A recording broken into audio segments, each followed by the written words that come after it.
Best Life 30, your 30-day journey to creating the best life possible for yourself. You can just watch this video, or if you want to sign up for the entire series for free and get the companion bonus worksheets that go with this video, check the link in the description below. All right, so today is day 20, and we're going to learn how you can create a powerful evening routine.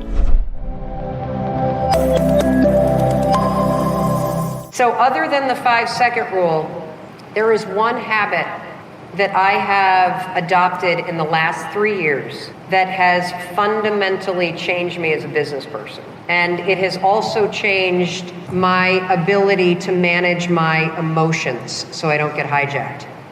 I do not allow my phone in the bedroom. I know the research. Deloitte just did a study based on phone use alone, and 33% of people are reading emails in the middle of the night. I know that if you go to bed and the phone is right next to you, right? So you go to bed because you need your phone. You know, somebody might need you, and you sleep. You know, if this is right here and it's not closed and the blue light is on, they've done studies where they have people at a table and the researcher will put their phone on the table, not even my phone, the researcher's phone, and the brain lights up like crazy, just with the presence of a phone. The research around the phone and sleep is so stunning that if you were to adopt one radical thing today, other than the 5-second rule, try putting your phone outside your bedroom, turn off the bzz, bzz, bzz, bzz, bzz, bzz, so you don't hear it. Tell people who need to reach you to call you. My kids, I have a kid in college, a kid who's, high school, kid in middle school. If there's an emergency, call me. There is nothing happening on your phone at 2 o'clock in the morning that's important. But if you allow yourself to become a tool of this is supposed to be your tool for selling, your tool for communicating, and we're all becoming the tool. Here's the other thing, common sense-wise, that I want you to understand. You wake up, the alarm goes off. What do? Whoop! So you're not even vertical, and you're reading emails.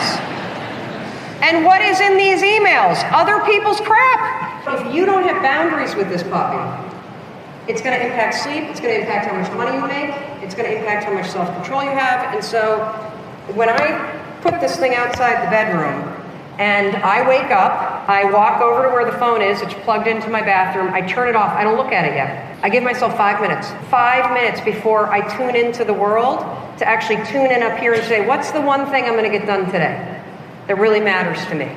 If you're the kind of person that feels like you don't have control over your day, that your day gets hijacked, that you can't get to the priorities, that you're always behind the ball, this one planning thing will change your life. No phone in the bedroom, turn it off when the alarm goes off, 5 minutes, 5 lousy minutes, 5 lousy minutes before you tune into the rest of the world. And if you've got the kind of job where you've got to check it, get up 10 minutes earlier. You have control over this stuff, and it is so important that you take it seriously now because you're living at the slowest moment of your entire life. In that hour to 90 minutes prior to sleep, dim the lights in your house. Don't look at any screens anymore. That means no TV and no handhelds. You're not Twittering and Facebooking and doing all the other things on your phone. And I really mean no texting either. Just stop in that last hour. That means if you want to read a book, go ahead, read a book. Don't read like magazines with dozens and dozens of pictures to start dropping dopamine in the back of your brain stem. Just read one thing, read one article or one book, or journal and plan your day with no noise, no TV. I mean, I know you might have the kids and they might be loud and everything else, but then turn the TV out for yourself. And you're like, but Brendan, I gotta fall asleep with the TV. No, you don't, you just taught yourself to. Trust me, thousands and thousands of years of human history passed with no television. They slept just fine. I'm sure if you've ever gone camping or been in the great outdoors, you're like, wow, I sleep amazing.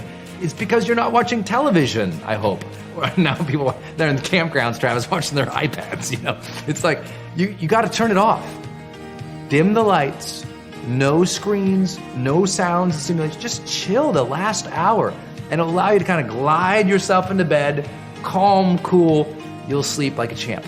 I went for 10 years with an average of 5 to 6 hours of sleep. I felt like it was genetic and I felt like I had a ton of energy, until something happened. And that thing that happened was I was totally crushed about 2 years ago. I'd been burning it at both ends, working 20 hours a day, not getting any sleep. I went to Hawaii and I said, you know what, I'm gonna have zero schedule on vacation. I slept 14 hours a day for like 6 days straight, and I felt completely different than I had for the previous like 6-8 weeks that I've been burning at both ends. Now, starting about a year ago, I started tracking my sleep, and I aim to stay in bed for 8 hours a day. I can tell you that I am definitively way smarter, way nicer, more in touch with my creative side, way more in touch with my intellect, and I'm just a better human when I have more sleep. Rich, why do you sleep in a tent? For those that don't know, for the last 2 years, I've been sleeping outside in this thing. A lot of people have been asking me, why do you do that? And it basically boils down to 3 fundamental reasons. The first is, I just sleep better in a tent outside. The second reason is that it really has helped me connect with nature and the outdoors, and I think our primal disposition. And the third reason I've been doing it is because fundamentally it's a stoic practice. A couple of years ago, I started struggling with trying to get a deep sleep. Unless I was training super duper hard, I just found it difficult to get the restfulness that my body and my mind need. And at the time, our bedroom that I share with my wife, Julie, was either too cold for her or too hot for me. Then I had an experience where we as a family all slept on our roof one night. We have a flat roof and we did it just for fun with the kids. And I had the most restful, peaceful night of sleep in recent memory. Being outdoors, breathing that outdoor air, sleeping under the stars is a very simple and basic way of reconnecting with what it means to be fundamentally human.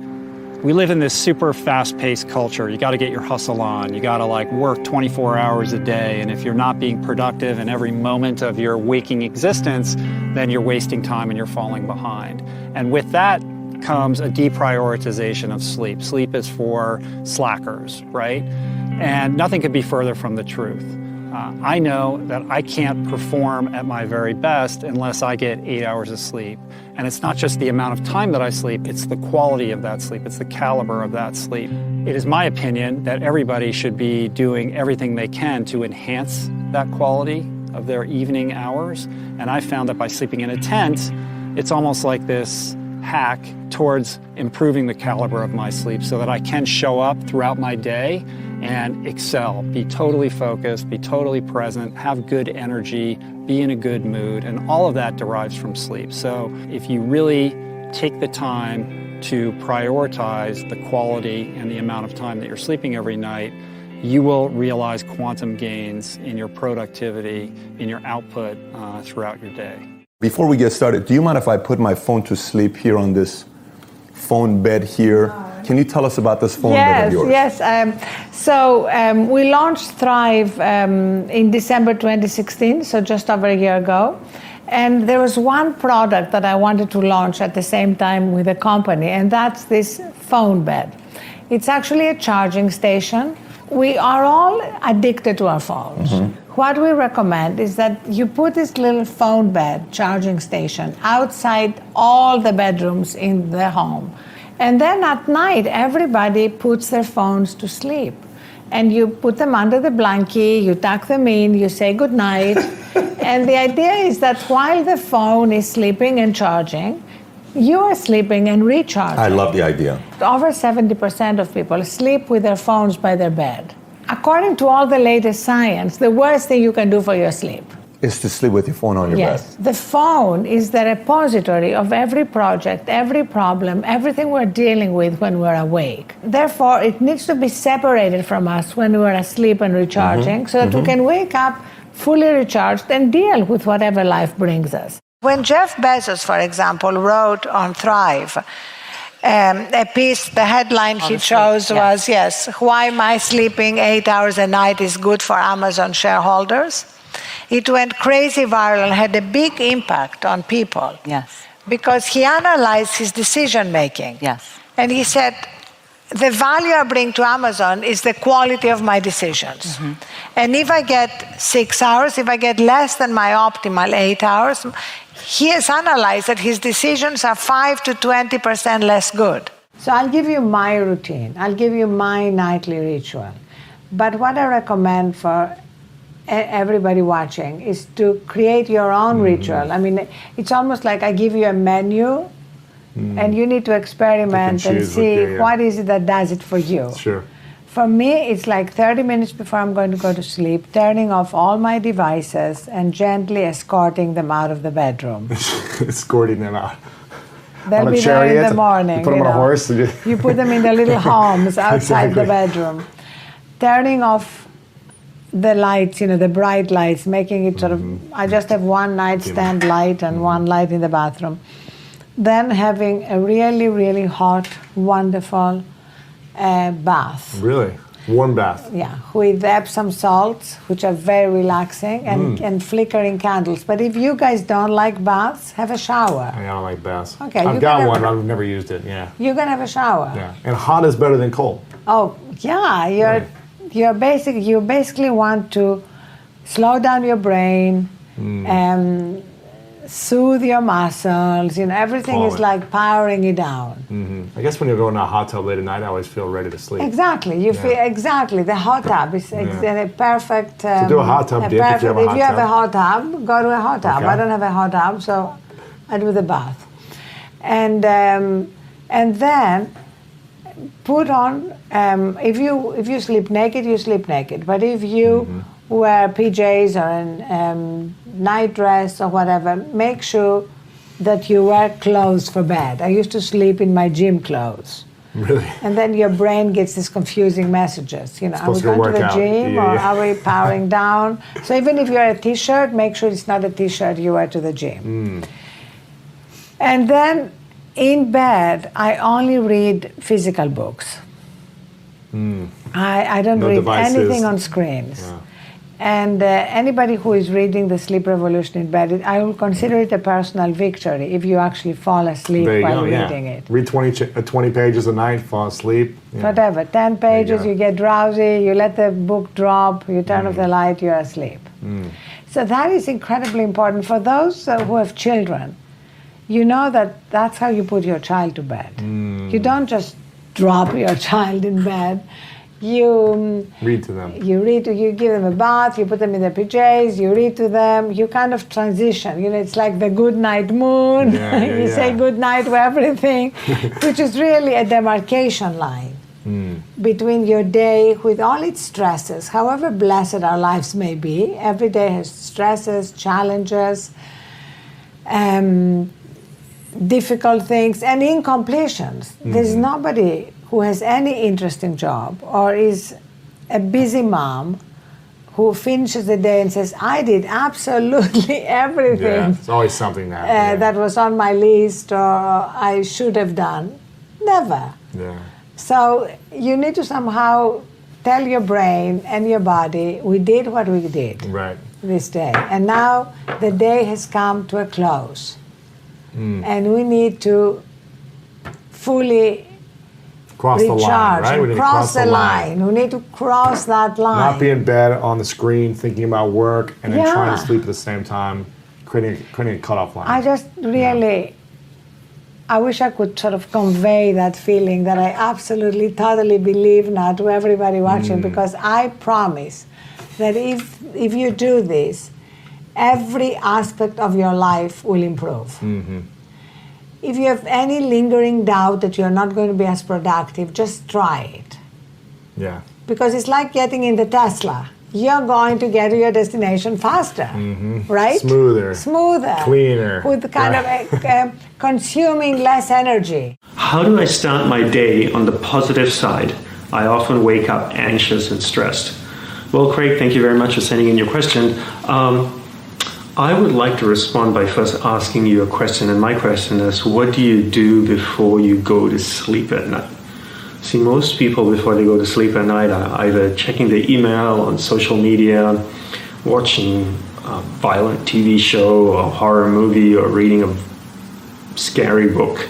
All of those things can make you have a very restless sleep. And chances are when you wake up in the morning, you could feel very anxious and stressed. So for example, if you go to sleep thinking about work, then your subconscious is just going to be involved throughout the night on work-related issues. And when you wake up in the morning, chances are you can be anxious and quite stressed about it as well. So the best way to wake up not feeling anxious or stressed is to prepare to go to bed. And that's not something that people do very often. Here are a few simple things that you can do to prepare to go to bed. You should stop working at least half an hour before you go to sleep. So turn off your email, don't go on social media, just completely shut off, go take a shower, prepare to go to bed. And when you get to bed, sit on the edge of your bed, keep your spine straight, your head nicely balanced on top of your neck.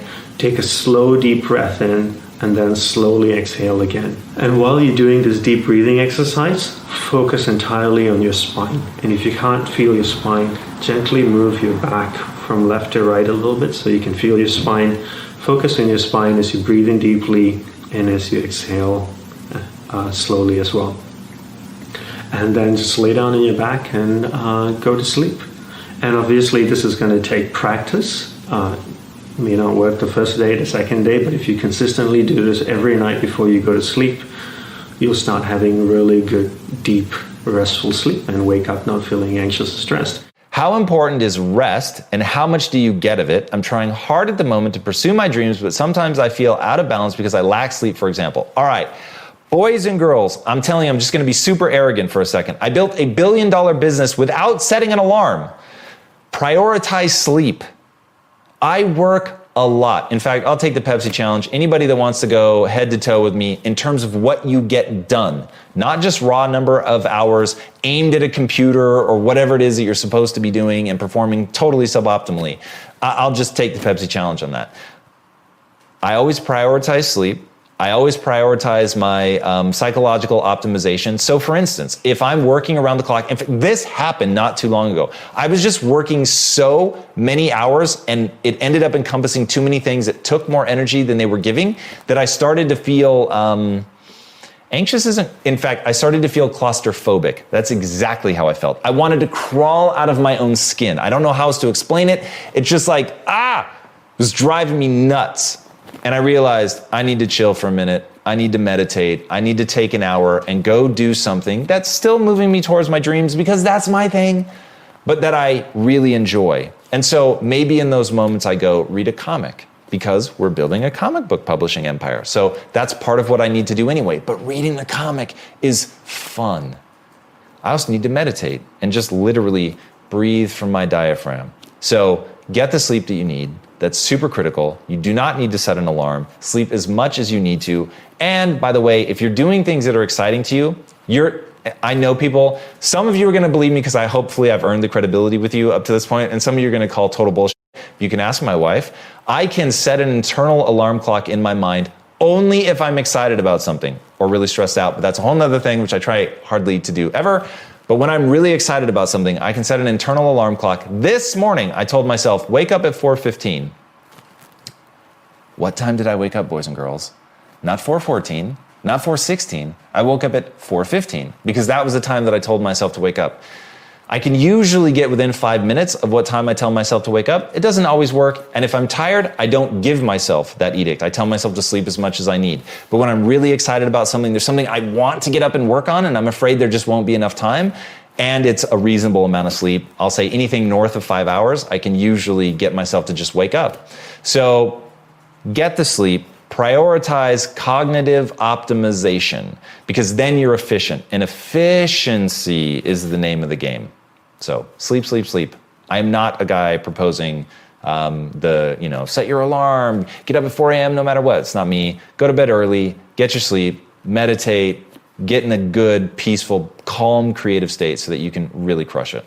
I've had the best coach over the last 7 years that I've known him, and that's Craig Ballantyne. What do you think is the biggest lesson you learned from him in the last 7, 8 years? The biggest lesson was to sleep at the same time, wake up at the same time, 7 days a week, no matter what.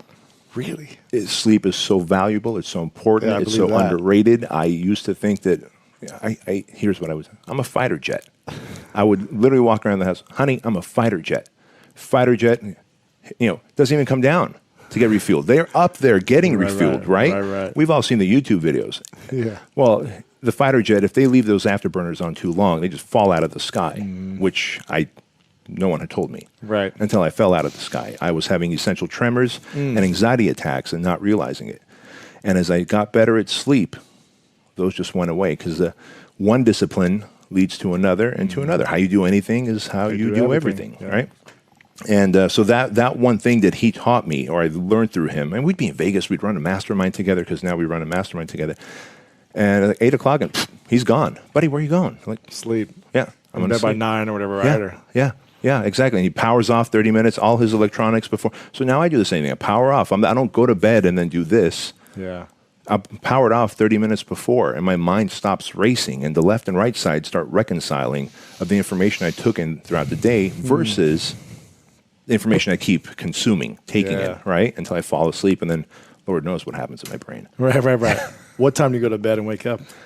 10:30. 10:30, I'm in bed, wake up at 5:30. Wow. And it's been like no matter what, even if you're in Vegas or traveling around the world or whatever. Yeah, I'll adjust to that time zone real quickly, and 10:30 I'm in bed, 5:30 a.m. I wake up, and I go right through my rituals. So sleep, my opinions on sleep. My opinions on sleep depend on how many sessions of sleep you get per day. So most people in this room will be familiar with what's called monophasic sleep. That's just go to bed, wake up. You get one session of sleep. If you're doing that, or speaking from a personal basis, if I'm doing that, I like to get 9 to 10 hours of sleep. I sleep a lot. If, on the other hand, you're doing what's called polyphasic sleep, where you break it up into multiple segments per day, and that can be taken to an extreme in something called Uberman, which is, I believe, 2.5 hours of total sleep per day, which is comprised of 20-minute naps. Not terribly social, as you can imagine. That can be sustained, and there's a lot of debate about this. There are long articles online about why it's impossible. I can't divulge it yet, but I can say right now I'm using some, along with a few other groups, some pretty sophisticated equipment to demonstrate that it is possible. We're tracking people using EEGs while they sleep on Uberman. So it can be done. Should you do it? That's a separate question. For most people, it's going to be completely untenable and unsustainable. But there are people like Matt Mullenweg, usually called the lead developer or one of the lead developers of WordPress. And while he was working on WordPress, he had his most productive year of coding, probably produced, I'm just speculating here, but 60% of the WordPress code in 1 year, and he was following Uberman. To most people, if you feel like you have to sleep 2 hours a day to get more done, I would say let's look at the time management first before we start cutting you back to 2 hours. But those would be my feelings. If you want to be an effective entrepreneur, you need to be able to have good quality sleep. This is the most important aspect of making sure that you are running on all cylinders. The quality of your sleep matters just as much, if not more, than how long you sleep. And for me as an entrepreneur with so much on my mind all the time, I can't have a mattress that causes me to toss and turn. The more rest I have, the quality of sleep, no tossing and turning, the comfort, it allows me to make better decisions, have better energy the next day, just truly be the most efficient Gerard that I can possibly be. The more time we spend in bed awake, not sleeping, the more time it drives home the message to our brain and to our body that the bed is the place for tossing and turning, not the place for sleeping. If all the time you spend in bed, if most of that time is spent sleeping, you train yourself, you program yourself that that's what the bed is for.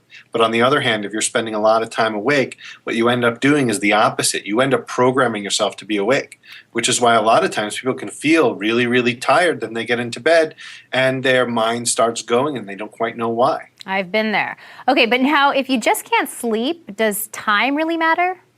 So this is a really important question. Time during the night can be a slippery thing. Sometimes it feels like an hour has gone by, but it's only been 5 minutes. But on the other hand, sometimes it feels like only a few minutes have gone by, but it might have been a half an hour.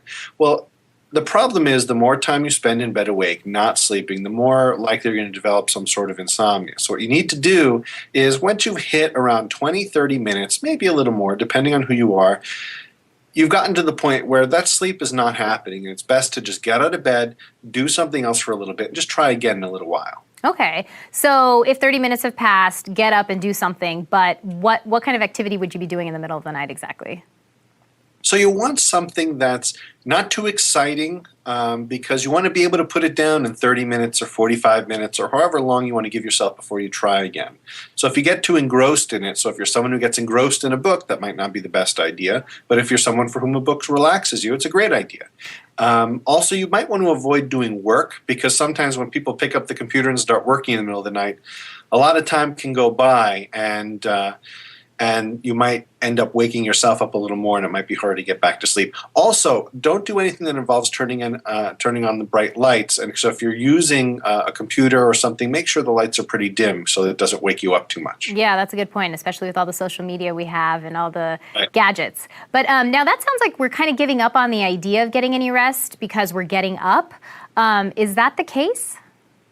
No, you're not giving up. What you're saying is you're being realistic, that sleep isn't happening right now. And the more you chase after it, the further away it's going to get. What you need to do is let that anxiety go. Let that stress go. Just accept the fact, okay, sleep is not going to happen right now. But if you're going to sleep well later, you need to give it a break and try again later. If anything, you'll end up sleeping more in the long run. In the short run, maybe a little less, but you'll end up sleeping more in the long run because you're going to be programming your brain, that the bed is for sleep, not for wake. The last thing we have to talk about is improving your sleep environment, and that involves your bed itself, the amount of light in your room, the sounds, the odors, the temperature, a lot of different factors. So we're going to briefly go through a few of them here, and while we do that, for each one, ask yourself if you could be making any improvements. So first up, let's talk about your pillow. A couple of things about pillows. Number one, you want to replace yours every couple of years, both because it breaks down over time and gets less supportive, but also because every night you're sleeping on it, you're kind of injecting that pillow with lots of dirt and germs and body odor and stuff that makes it gross, which can make it harder to fall asleep. Secondly, and this was news to me until just recently, there are different kinds of pillows for different kinds of sleepers. For example, I am a side sleeper, and for years I was just using like the most non-supportive, awful pillows until I learned that a side sleeper probably is going to need a firmer pillow that has these gussets on the side of it instead of just the two pieces of fabric that are stapled directly together. And after sleeping on this thing for about a week now, I can tell you it is a lot better than the stuff I was using before. When it comes to the temperature in your room, cooler is better. And according to the National Sleep Foundation, the optimal temperature range for sleeping is somewhere between 60 degrees Fahrenheit and 67 degrees Fahrenheit. The amount of light in your room, or should I say lack of light, plays a big role as well, because pitch darkness actually plays a big role in melatonin secretion. So if you have a lot of ambient light coming into your room from like a street light outside your apartment, you can pick up a blackout curtain, which will basically eliminate that light altogether. I've actually got one right there that I use for filming. Also, if you happen to fall asleep with the TV on, you should probably try to break that habit because, well, blue light. Now, if you're one of those people who thinks that the TV is soothing and they just can't fall asleep without it, there are some sound-based alternatives. And actually, silence really isn't the optimal solution for all people because silence is so often inconsistent. There's a bump in the night, or there's a voice in the other room, or there's somebody snoring in the same room as you. So having some sound that can block out those inconsistencies can really help you fall asleep. One option you can check out is ambient noise generators, which can generate both white noise, which is basically just consistent noise that sounds a little bit like an air conditioner, and ambient noises like rain and thunder. And for me, my favorite one is Noisely, because you can add as many as you want, you can change the volume of each one, and basically create the perfect mix for you. There's also lots of music out there that's good for falling asleep too. I've made a playlist of my own and found several on Spotify, and I'll link to those down below, but my favorite way to fall asleep is with audiobooks. For me at least, there is nothing better to fall asleep to than spoken word. And in fact, ever since I discovered audiobooks back when I was probably 12 or 13, all the way up until I graduated high school and got a roommate in college, I would fall asleep every single night to either Ender's Game by Orson Scott Card or The Hitchhiker's Guide to the Galaxy by Douglas Adams. And as a result, I have huge swaths of both of those books basically memorized. How to increase the quality of sleep? Don't try to increase the quality of sleep. The ideal way to live is, there is no sleep in my life. But that's not possible right now, still body has some inertia. So it sleeps minimum. Rest of the time, it is at ease. If you keep this at ease, then sleep does not occur to the body unless it comes to a certain point of exhaustion. So body is never ever asking for sleep, but it is definitely asking for rest. If you do not know how to sit here in a restful manner, it will try to rest like this. If you can sit here totally at ease, it'll sit here for hours without falling asleep. Otherwise, this is the only way it knows how to rest. So do not try to increase the quality of sleep. There's no such thing. Just learn to keep your body restful and at ease consciously. If you sit here now, one simple thing you can do is you sit down, you come and sit down here. Just move your attention from the top of your head down to your toes and see if everything is loose and easy and relaxed and at ease. Are you sitting like this? Sit, just bring this to ease as much as you can. Not everything is in your conscious level. As much as you can consciously, bring it to ease. You will see suddenly if you are the kind who will fall asleep at 10 o'clock, if you simply 1 hour you sit here at ease, you will see your sleep will get postponed by half an hour. You won't feel sleepy at 10. Naturally you're awake. So instead of trying to increase the sleep quality, now you increase the quality of life. If you increase the quality of life, when I say increasing the quality of life, nothing in your life, whatever you may be doing, from simple breathing to any complex activity that you do in your life, the quality of that will not improve if you cannot do it with ease. Is that so? Only when you can do something with total ease. Let's say you're riding a bicycle. If you're riding like this, you can't say you're enjoying your cycling. If you can ride it with ease, with so much ease that even if you take off your hands, it'll go only straight, the way you want it to go. You're at ease. Because that you're at ease, the quality of your cycling has improved, isn't it? So these two things are connected. So if you enhance the quality of your life, naturally sleep quota will go down. If the quality of your life goes bad, you can't do anything with ease, then also you cannot sleep. But stressfully you cannot sleep. Not because you're well rested you cannot sleep because you're stressed out. If you do this, you will not live long. If your body does not get enough rest, it will die, it will break, something will go.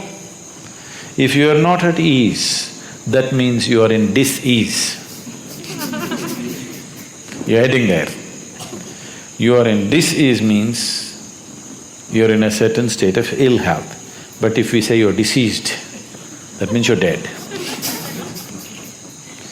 So don't move and stay into the direction of disease, move into the direction of ease. If you become totally ease, sleep quota will come down. Quality of sleep will be good because quality of life is good. Now I've got a special bonus clip that I think you're gonna enjoy, but before that, it's time for the best Life 30 questions of the day. It's not enough to just watch a video, you have to do something about it, so pull out your worksheets and answer these questions, and if you don't have the worksheets yet, get them for free by checking the link in the description below. Here we go. Question number 1, what will your winding down routine be? Number 2, how will you prioritize getting quality sleep in your calendar? And number 3, how can you improve your sleep environment? And if you're doing the Best Life 30 challenge with me, put a hashtag BestLife30 in the comments below. We want to celebrate you. So I usually go to sleep around midnight, and I usually wake up around 7:30, 7:30, somewhere in there. That's a typical day. It gets thrown around every now and then, but that's kind of typical for me.